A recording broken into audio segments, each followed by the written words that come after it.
Bem-vindos ao The Byte. Hoje a gente vai mergulhar num tema fascinante: a natureza do altruísmo num mundo sem Deus. A nossa conversa, ela parte de um estudo feito na Estônia, que é um dos países mais seculares do planeta.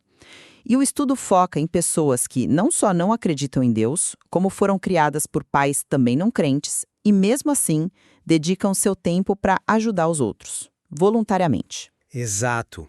E o ponto de partida para nossa análise é um paradoxo que o material revela.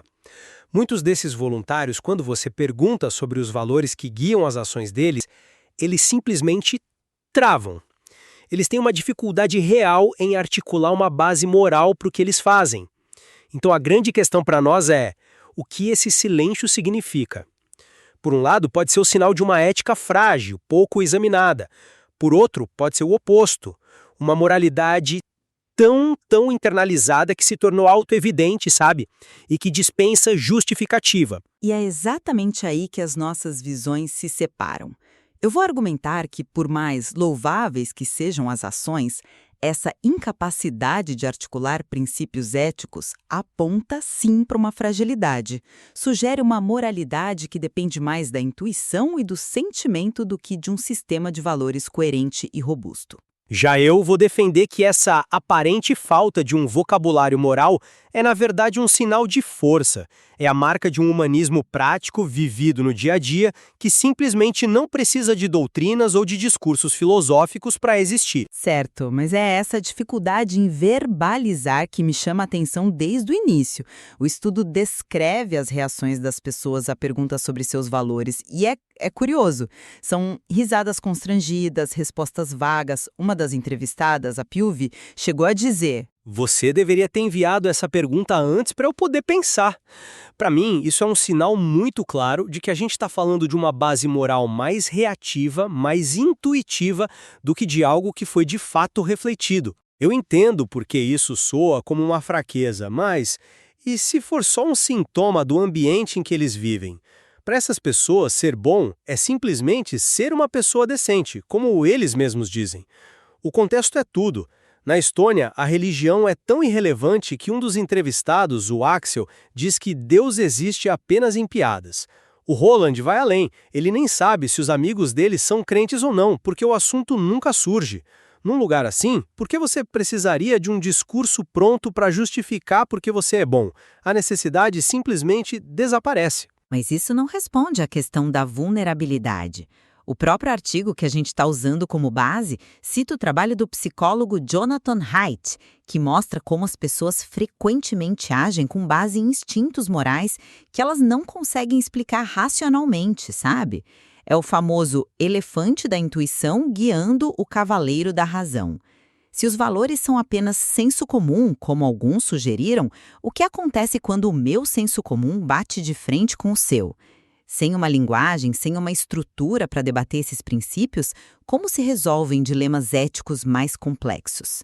Fica parecendo que a moralidade deles é uma combinação de sentimentos pessoais com conformidade social, e eu não sei se isso se sustenta sob pressão. Mas veja bem, os valores existem, eles só não estão organizados numa teoria.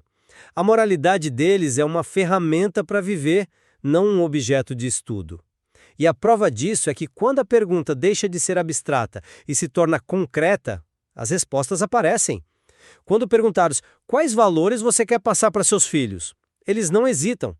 Bondade, compaixão, honestidade, ajudar os outros. Isso mostra que os valores estão lá, de forma prática, aplicada.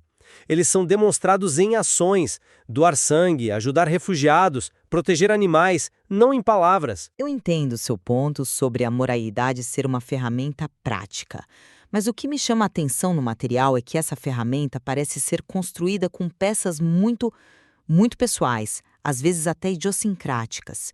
Isso me leva a questionar a origem e a natureza das motivações deles. O material mostra isso claramente. O Henry virou bombeiro voluntário para realizar um sonho de infância.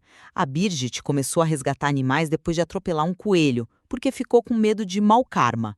A Mônica passou a fazer companhia a uma idosa porque ela mesma se sentia sozinha. Isso parece mais uma busca por realização pessoal do que um dever ético. Esse é um ponto interessante, mas eu enquadraria de forma diferente. O fato de a motivação inicial ser pessoal não invalida o resultado, que é pró-social. A origem dos valores que eles citam é explicitamente secular e relacional. A criação que receberam dos pais, a influência de livros, a empatia que desenvolveram com as experiências de vida. O Caspar, por exemplo, ele se lembra de ver a mãe dele sendo muito ativa em ajudar os parentes. A motivação é pragmática, voltada para o mundo real. E alguns deles têm uma visão bem clara do objetivo maior. O Axel diz que se esforça para ser um bom cidadão para que a sociedade funcione e para evitar um inferno na Terra. Isso é um raciocínio ético consequencialista, claro e direto. O que seria um raciocínio consequencialista nesse caso? Basicamente, ele está julgando a moralidade da ação pelas consequências práticas dela no mundo. O objetivo não é seguir uma regra divina ou um princípio abstrato, mas alcançar o melhor resultado possível, que no caso dele é fazer a sociedade funcionar. Ele pode não usar o termo técnico, mas a lógica está toda lá. Compensa emocional. E isso me parece um motor um tanto instável. Quase todos os entrevistados mencionaram sentimentos positivos que o voluntariado traziam. A Annette descreveu a alegria de dar algo sem receber nada em troca. O Roland se sentiu orgulhoso pra caralho do trabalho de conservação que ele fez. A Irma é brutalmente honesta. Ela diz que abandona um grupo de voluntariado se não se sente bem ou se não há uma boa química. Se o bem-estar pessoal e a conexão social são as principais recompensas, o que sustenta o comportamento altruísta quando a atividade se torna emocionalmente desgastante, frustrante ou socialmente isoladora? Uma ética que depende de se sentir bem me parece frágil. Eu não estou convencido por essa linha de raciocínio. Não vejo uma contradição aí. Sentir-se bem ao fazer o bem não invalida o ato. Na verdade, é um mecanismo de reforço positivo brilhante. É o que torna o comportamento pró-social sustentável a longo prazo. É psicologicamente saudável e socialmente benéfico. Além do mais, muitos expressaram um desejo claro de melhorar a sociedade de uma forma mais ampla, que vai além do sentimento imediato. O Vaino disse que para ter um bom país e uma boa vida, você meio que tem que fazer isso. É quase um dever cívico implícito, sabe? O Anton doa para orfanatos na esperança de que aquelas crianças no futuro retribuam algo à comunidade. A realização pessoal e o bem coletivo não são excludentes, eles se alimentam. A recompensa emocional pode ser o combustível, mas o destino final é uma sociedade melhor. Essa é uma visão bastante otimista, mas isso me leva a outro ponto: a identidade. Se a moralidade é tão individual e baseada em sentimentos, que tipo de identidade coletiva isso cria? E o material nos dá pistas. A hesitação em se identificar como ateu, porque o termo é visto como carregado ou militante, como disseram o Vaino e o Caspar, mostra que eles não são imunes a narrativas culturais mais amplas. Eles se preocupam com a percepção dos outros. Uma identidade moral que não é articulada, que não tem nome, pode carecer de uma narrativa coletiva forte. Mas será que eles precisam de uma... Eu acho que sim. A pesquisa de Speed e Edgell, que é citada no artigo, aponta que a construção da identidade ateia hoje em dia tem elementos de baixo para cima, o que significa que é largamente individual. Sem um quadro de valores explícito e compartilhado, a comunidade se baseia em afinidades e projetos pontuais. Isso pode ser menos duradouro, menos resiliente do que uma identidade baseada em princípios que são declarados e defendidos coletivamente, seja numa igreja, num manifesto humanista ou... Eu já vejo isso por um ângulo completamente diferente. Para mim, a recusa em adotar rótulos como ateu e a indiferença geral em relação à religião demonstram uma forma madura de secularismo. Eles não sentem a necessidade de se definir em oposição a algo que é, para eles, simplesmente irrelevante. A anedota da Gretchen sobre o padre católico é perfeita. A fé dele foi recebida com a mesma indiferença que a escolha de alguém por café ou chá no café da manhã. A identidade moral deles não precisa de um nome porque ela é, naquele contexto, a identidade humana padrão. É o ar que eles respiram. Você não precisa de um rótulo para o ar. A falta de uma narrativa explícita não significa ausência de valores compartilhados. Significa que esses valores são tão normativos que não precisam ser constantemente afirmados. Mas uma norma que não é examinada é só um hábito. E hábitos são ótimos para o dia a dia, mas podem não ser suficientes quando a situação aperta. Quando eles se depararem com dilemas morais verdadeiramente complexos, onde os hábitos e os bons sentimentos não dão conta do recado, essa falta de uma linguagem e de uma estrutura para pensar eticamente pode se tornar um problema real. O que acontece quando ser uma pessoa decente não é mais uma resposta óbvia ou fácil. É nesses momentos que uma ética baseada em princípios articulados mostra sua força. Eles parecem não ter essa caixa de ferramentas filosófica. Mas o material sugere que eles têm princípios, só que a forma de transmiti-los é prática, não teórica. Quando a Taime vê a filha de 6 anos ajudando um idoso, ela diz que vê o trabalho dela valendo a pena. O trabalho dela é ensinar pelo exemplo, pela ação, não pela doutrina. Isso me parece uma forma de transmissão de valores extremamente robusta, talvez até mais do que a simples recitação de um credo. A moralidade deles é forjada na ação, na experiência vivida, não na abstração de um livro. Forjada na ação, concordo, mas muitas vezes de forma reativa.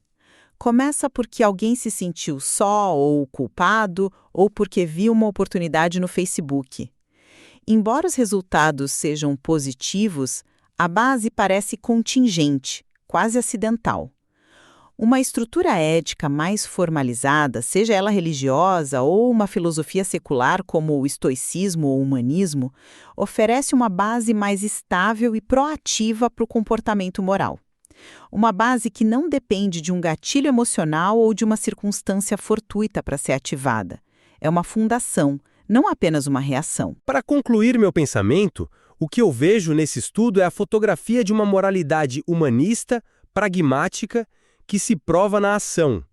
A ausência de um jargão ético não é uma falha, é uma consequência natural de uma cultura onde o comportamento pró-social é a norma esperada, não uma virtude que precisa ser ensinada por uma autoridade externa. O objetivo, como disse um entrevistado, é simplesmente fazer a sociedade funcionar.